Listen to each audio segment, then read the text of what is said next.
Senhores telespectadores, nestes últimos programas temos andado a visitar terras interessantes e menos conhecidas do que merecem. A verdade é que com estes frios de dezembro não apetece muito andar por aí. A gente pede um ambiente melhor. Ocorre-me falar hoje de museus, em museus de uma maneira geral. Em Portugal existem uma dúzia de museus nacionais. Há outros grandes museus, os museus das fundações, e há os museus regionais, os museus municipais.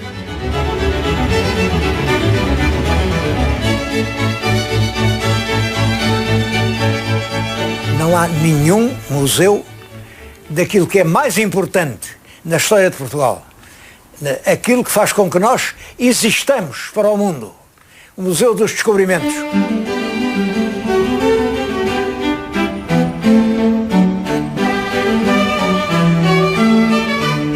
Os descobrimentos marítimos dos portugueses são algo de fundamental na história da Europa. São um fenómeno extraordinário de difusão cultural.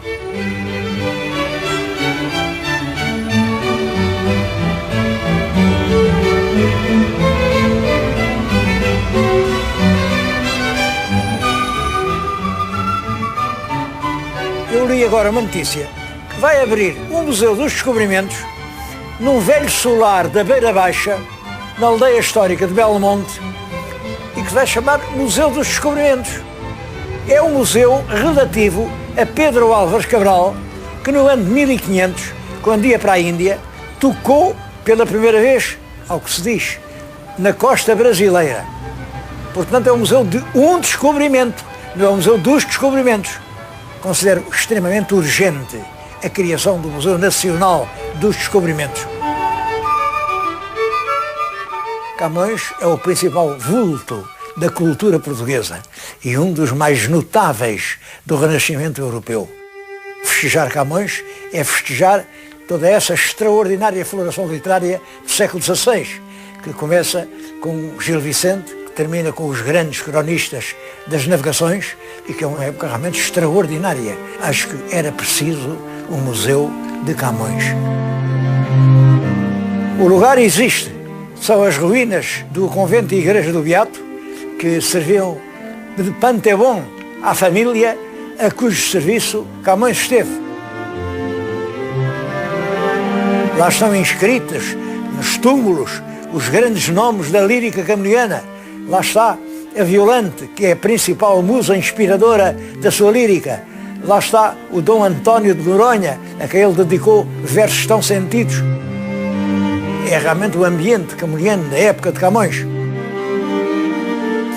Oxalá aquilo não seja condenado a uma especulação imobiliária que faça desaparecer o principal testemunho da época camoniana que hoje existe em Portugal. A palavra museu, toda a gente sabe, vem de musa. As musas eram divindades mitológicas que estavam relacionadas com as atividades do espírito, com a música, com a história, com o canto, com a dança, com todas as belas artes, com a pintura, com a escultura. E havia estabelecimentos que eram museus em que se cultivavam realmente essas belas artes ou esses ramos da ciência. O culto das musas desaparece na Idade Média, mas os museus vão reaparecer no Renascimento. Devo dizer que ainda hoje, dois dos mais importantes museus do mundo, o Museu do Vaticano e o Museu dei Uffizi em Florença, vêm do Renascimento. Porque a ideia de um museu aberto ao público para a cultura de toda a população, essa ideia só surge com a Revolução Francesa. Bom, mas este programa não é sobre os museus que não existem. E que importa, é urgente criar, é sobre os museus que são abertos ao público. E começaria pelo Museu Nacional de Arqueologia, em Lisboa, em Belém. A lição que este museu, de um passado tão remoto, nos dá é importante porque, de certo modo, explica como se formou a maneira de ser portuguesa.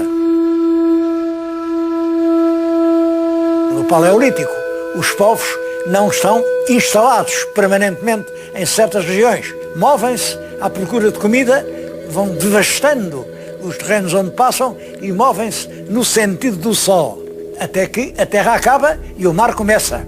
Aqui os povos combinam-se e isso dá uma maneira de ser diferente. Têm todos de conviver no mesmo espaço.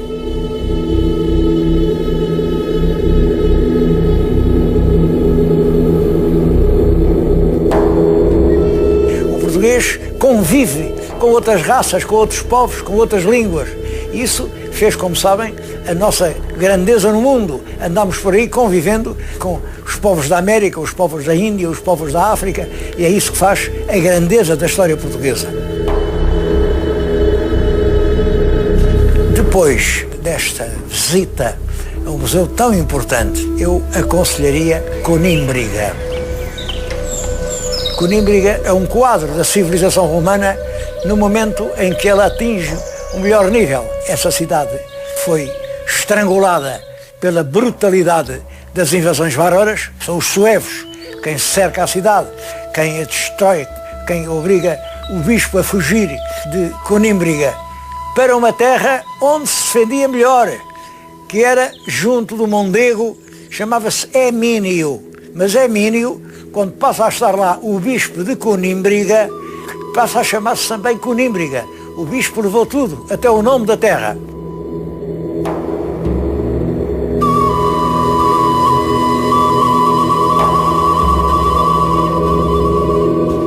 Aquilo era realmente uma cidade onde havia riquíssimos proprietários.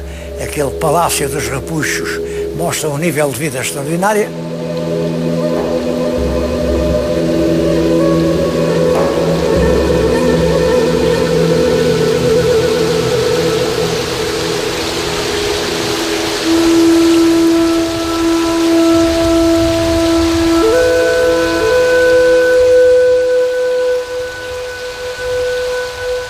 As escavações de Conímbriga foram iniciadas em 1899, portanto no fim do século XIX, com uma dotação orçamental dada pela rainha Dona Amélia. É a rainha quem do seu dinheiro retira uma verba para escavar Conímbriga. Desde então para cá, os trabalhos não têm parado. Têm estado a cargo da Universidade de Coimbra e são um belo exemplo do que a Universidade pode fazer pela cultura portuguesa. No século IV, abre-se um período que não tem museu. Vêm os bárbaros e o que fica deles são ruínas sangrentas e fumegantes, porque eles só sabem destruir. Até que vêm outros bárbaros já mais civilizados, que são os visigodos, que fazem então um período que é a monarquia visigótica, mas que também não deixou muito que contar.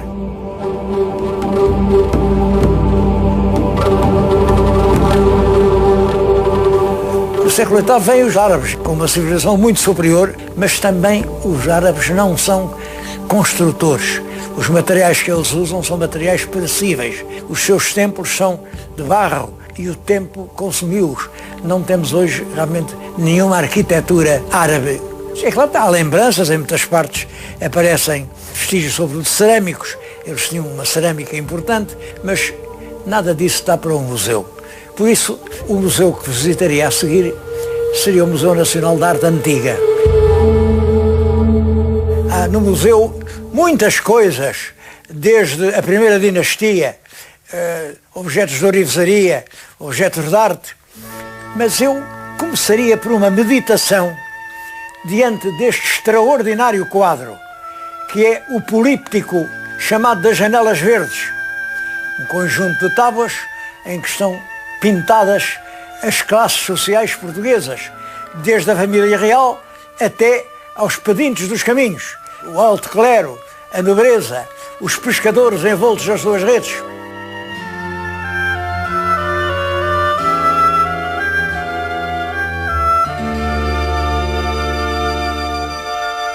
Discute-se muito qual é a verdadeira intenção do quadro e por agora prevalece a versão oficiosa de que é uma homenagem a São Vicente, o padroeiro de Lisboa. Eu julgo que não. Para mim é uma homenagem ao infante Santo Dom Fernando, porque morreu no cativeiro, porque a consciência nacional foi posta em cortes perante esta dúvida.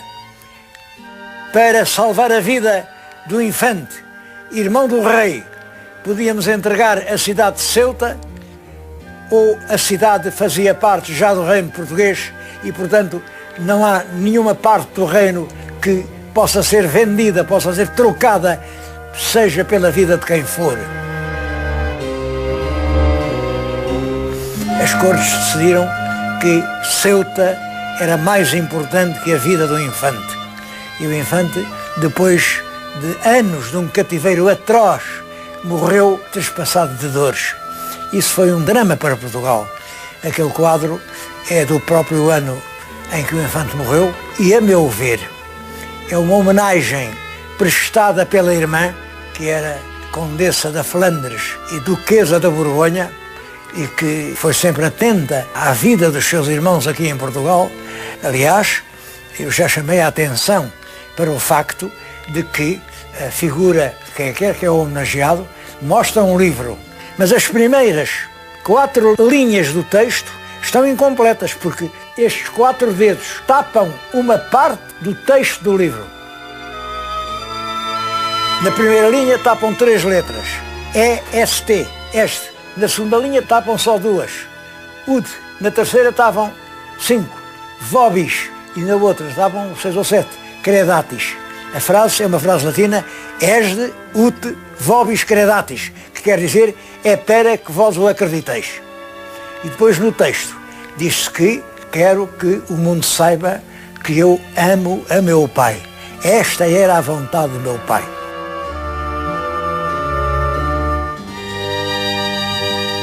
Ora, isto é precisamente o que o rei Dom Duarte diz depois do gravíssimo desastre de Tânger.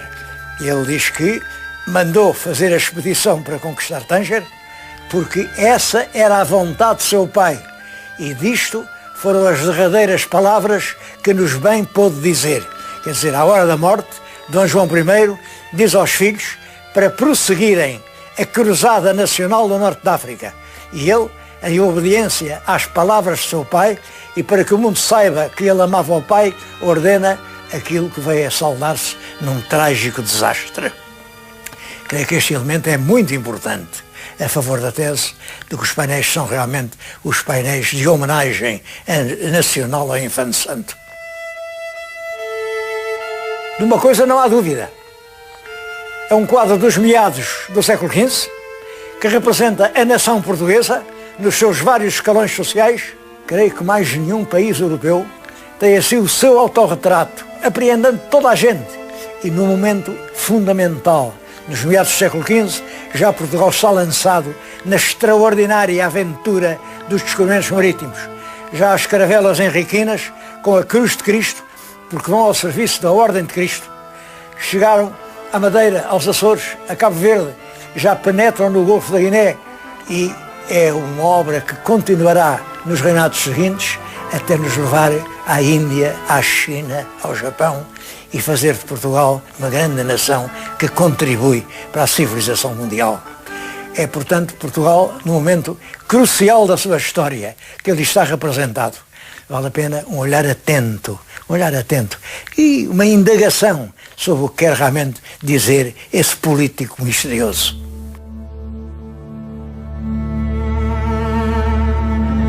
Há numerosas peças de pintura e essa visita, eu terminá-la-ia diante de um quadro a que não falta beleza.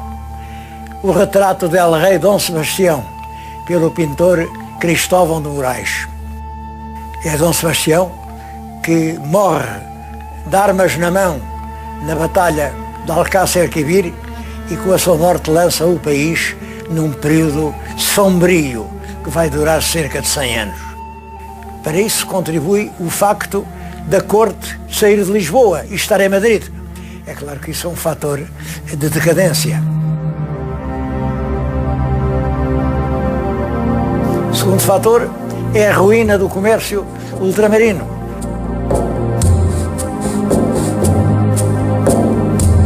Depois, a ação negativa da Inquisição Finalmente, a guerra da independência, que durante cerca de 30 anos, todos os recursos nacionais, desde 1641 a 1668, são dados para uma guerra que valeu a pena, porque realmente saímos vencedores e isso garantiu-nos uma independência que chega até hoje.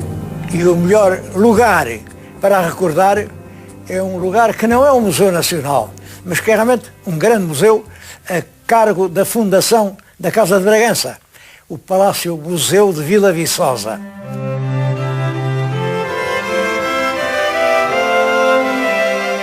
Foi ali que em 1640 foram buscar um duque para reassumir a realeza e desfraldar outra vez o estandarte de Portugal independente. Lá estão, pintados nos tetos, todos os duques.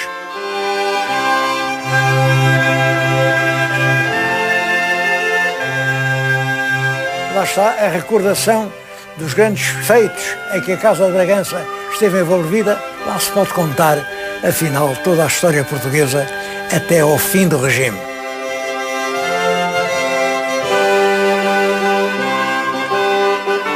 No fim do século XVII, no Brasil, as areias dos rios trazem muitas palhetas de ouro, das quais o rei de Portugal tem naturalmente uma parte. São os quintos do Brasil. Eu sei que no Brasil se diz que nós trouxemos o ouro todo. Reparem, o quinto é a quinta parte. A quinta parte são 20%. Ora bem, 20% de imposto para a coroa não é muito. Tomara eu que os nossos impostos não fossem mais que 20%. 20% era a parte que havia à coroa portuguesa na mineração brasileira. E mesmo essa parte chegou aqui muito desfalcada. São os quintos do Brasil que permitem ao rei Dom João V ter uma monarquia de prestígio, a restaurar realmente a grandeza e a glória do nome da monarquia portuguesa, e que se constrói o grande palácio de Mafra. É a monarquia do aqueduto das Águas Livres, que vem matar a sede secular de Lisboa. O melhor lugar para recordar a monarquia de Dom João V é o Museu Nacional dos Coches. Já no século XIX foi a rainha Dona Amélia que se apercebe de que os coches que estão a apodrecer nas cavalariças das várias dependências do Paço são um elemento cultural muito valioso que vale a pena guardar e preservar. Então mandou trazê-las para aqui, para o Palácio de Belém, e expô-las ao público no antigo picadeiro. Ainda hoje cá estão. As mais espetaculares são as que Dom João V mandou fazer em Roma para uma embaixada que no ano de 1716 mandou ao Papa.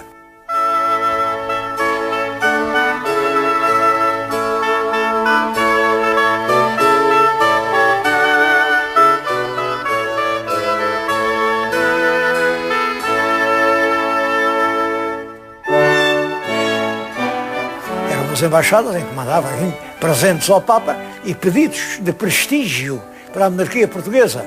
Dom João V empenhou-se muito, por exemplo, na criação do Patriarcado de Lisboa, de que era sede o próprio Palácio Real.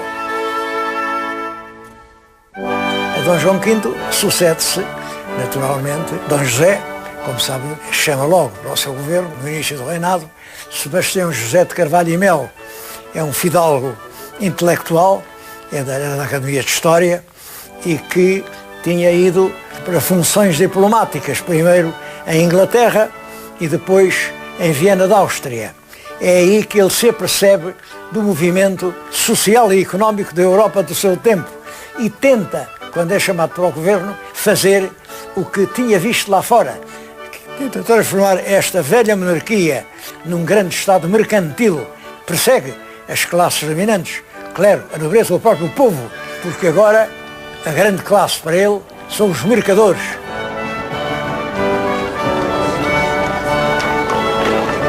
A maior praça que ele faz na reconstrução de Lisboa chama-lhe Praça do Comércio, porque ali, à volta, estariam os comerciantes de toda a nação. A praça lá está, mas toda a gente lhe chama Terreiro do Paço, quer dizer, o comércio não venceu o prestígio do Paço e ficou particularmente ligado à reconstrução da cidade de Lisboa depois do terrível terremoto de 1755. Aqui no Museu da Cidade pode-se ver o trabalho de Pombal na reconstrução da sua capital destruída.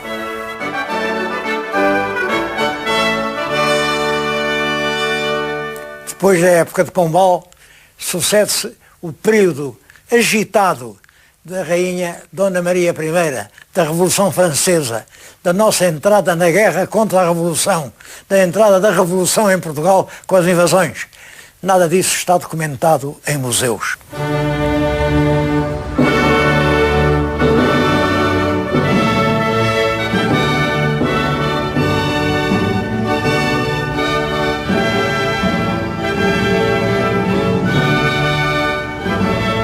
A próxima visita será, portanto, aqui ao Museu da Presidência da República, em que vemos todos os chefes de Estado, desde 1910 até à atualidade.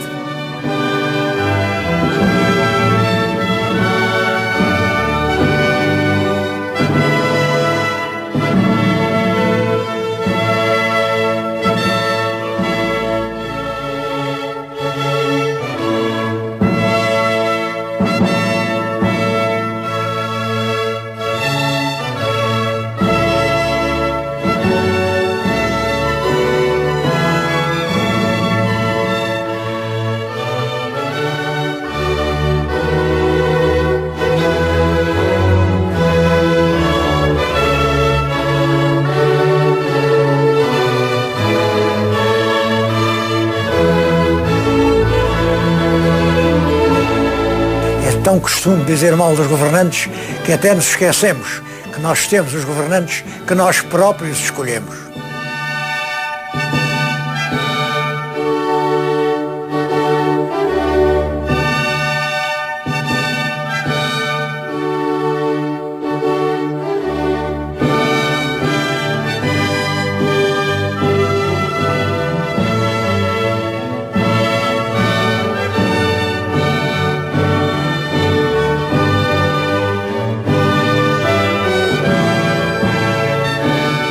Vou concluir com um voto que já várias vezes formulei, mas não desespero que acabe por ser ouvido.